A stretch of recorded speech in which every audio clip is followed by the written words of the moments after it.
Asymptotes force the graph of the function to behave in a certain way. So usually when we graph function that has asymptotes, we include the asymptotes as well. The asymptotes are usually drawn using a dashed line, while the graph of the function is used using the solid line.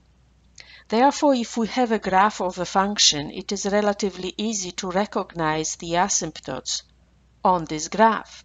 We simply look for the dashed lines. If you look at the example A, we have a graph on which we have 3 dashed lines.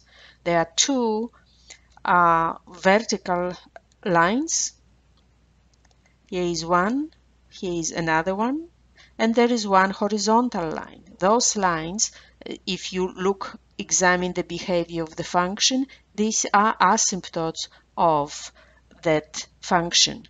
So we can write that the vertical asymptotes have equations. The first one is x equals -1 because it goes through x equal -1 on the x-axis. The other one has the equation x equals 3 because the other line goes through x equals 3 on the x-axis. Horizontal asymptote is the line that goes through the y equal 1 on the y-axis, and therefore its equation is y equals 1. As for the domain, we are looking for the values of x that produce point on the graph, so the domain of that function will be the set of all x's such that x is different than -1 and 3. For every other x, we have a point on the graph. In example B, we have 2 lines that display the asymptotic property of the graph. These are a vertical line right here, it is dashed line, and we'll have another line. This is slanted line, and therefore we'll have oblique asymptote. So the vertical line, vertical asymptote has equation x equals -2. Now oblique asymptote, it's a line that goes through 0, 1. So this line goes through 0, 1, and it also passes through, you can see this point right here is -2, 3.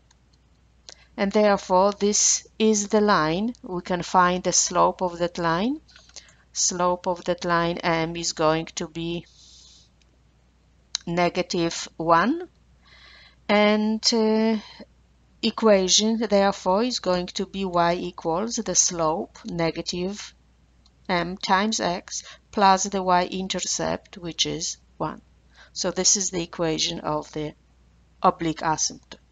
As for the domain, we are looking which points are not included, which values of x are not included, which values of x do not produce the point on the graph, and you can see that this is just x equal -2. So anything else but -2 will be in the domain of the function